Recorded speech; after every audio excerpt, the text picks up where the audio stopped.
Bapak, Ibu, dan saudara-saudara yang terkasih dalam Tuhan Yesus, selamat sore dan berkah dalam.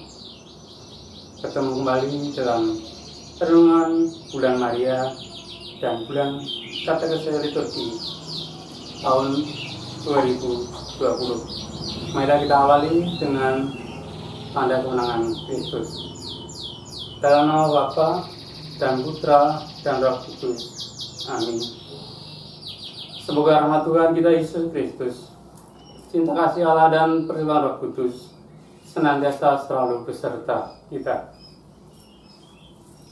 Bapak, Ibu, dan saudara-saudara yang terkasih, pada hari ini renungan hari yang ke-11 dengan tema apa itu GEK, salah satu bentuk devosi Ekaristi. Ketika seorang anak kecil mulai bisa berbicara, maka dia akan terus mengeluarkan pertanyaan-pertanyaan atas apapun yang dia lihat dan ataupun yang dia pegang. Biasanya terlontar kata-kata, "Apa ini?" Ketika orang tuanya atau abangnya berupaya menjelaskan, dia akan terus bertanya dengan pertanyaan yang sama. Apa ini?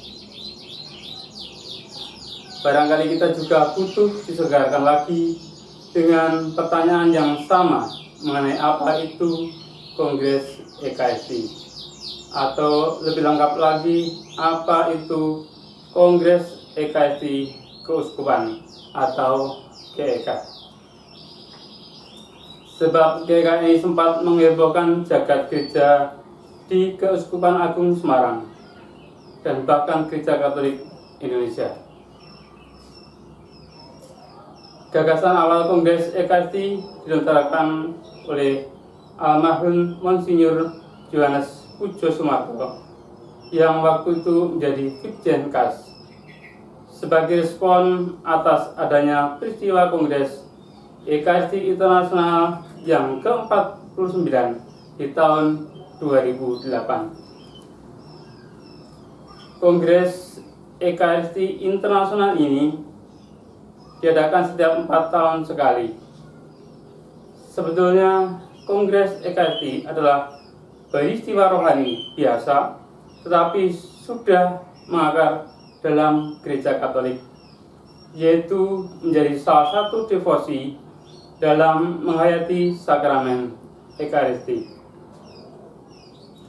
Ada beberapa macam devosi dalam Ekaristi, seperti visitasi, adorasi, dan juga Kongres Ekaristi.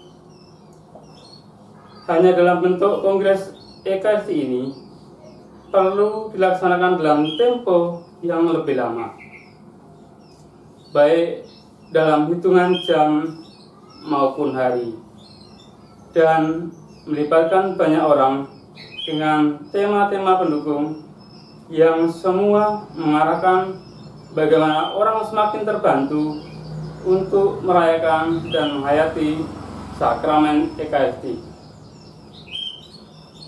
Kongres Ekaristi ini disebut Kongres Ekaristi Keuskupan atau disingkat GEK kalau diselenggarakan di tingkat keuskupan. Kalau diselenggarakan secara internasional oleh Gereja Katolik sedunia, maka disebut Kongres Ekaristi Internasional. Barangkali kalau penyelenggaranya adalah Gereja Katolik Indonesia atau oleh KWI, maka namanya akan menjadi Kongres Ekaristi Nasional. Tetapi yang terakhir ini belum pernah diadakan. Bapak, Ibu, dan saudara-saudara yang terkasih, Kongres Ekaristi adalah pertemuan klerus, religius, dan awam untuk bersaksi akan kehadiran nyata Yesus Kristus dalam Ekaristi. Dalam Kongres Ekaristi ini, para peserta membuat langkah atau gerakan bersama untuk maju dalam memahami, merayakan, dan menghayati Ekaristi. Kongres Ekaristi merupakan salah satu bentuk devosi Ekaristi yang dilaksanakan dalam kebersamaan. Bapak Ibu yang terkasih, Kongres Ekaristi Keuskupan dilaksanakan setiap 4 tahun sekali. Kongres Ekaristi yang pertama dilaksanakan bulan Juni 2008. Tema yang diangkat pada waktu itu adalah berbagi 5 roti dan 2 ikan. Kemudian Kongres Ekaristi yang kedua dilaksanakan pada bulan Juni 2012. Tema yang diambil, tinggal dalam Kristus dan berbuah. Kemudian Kongres Ekaristi yang ketiga dilaksanakan bulan Mei 2016. Tema yang diambil, sakramen cinta kasih. Kamu harus memberi mereka makan. Kemudian Kongres Ekaristi keempat dijadwalkan bulan Mei 2020. Namun karena ada wabah corona, maka acara Kongres Ekaristi belum ada kepastian. Bapak, Ibu, dan saudara-saudara yang terkasih, dapat kita simpulkan bahwa Kongres Ekaristi Keuskupan atau KEK adalah pertemuan pengurus liturgi sekeuskupan yang membahas masukan-masukan, sumbang saran tentang perayaan, evaluasi, dan program ke depan untuk membuat tema jangka pendek dan jangka panjang.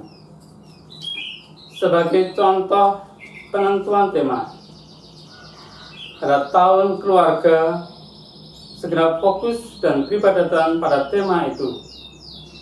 Ada tahun Ekaristi, fokus tentang liturgi dan peribadatannya, dan tahun pelayanan serta yang lain-lain. Demikian Bapak Ibu, sedikit renungan tentang Kongres Ekaristi Keuskupan atau KEK. Semoga berguna dan menambah wawasan kita. Kemuliaan kepada Allah Bapa, Putra, dan Roh Kudus, seperti pada permulaan, sekarang, selalu, dan sepanjang segala masa. Amin. Dalam nama Bapa dan Putra dan Roh Kudus. Amin. Terima kasih. Selamat sore dan berkah dalam.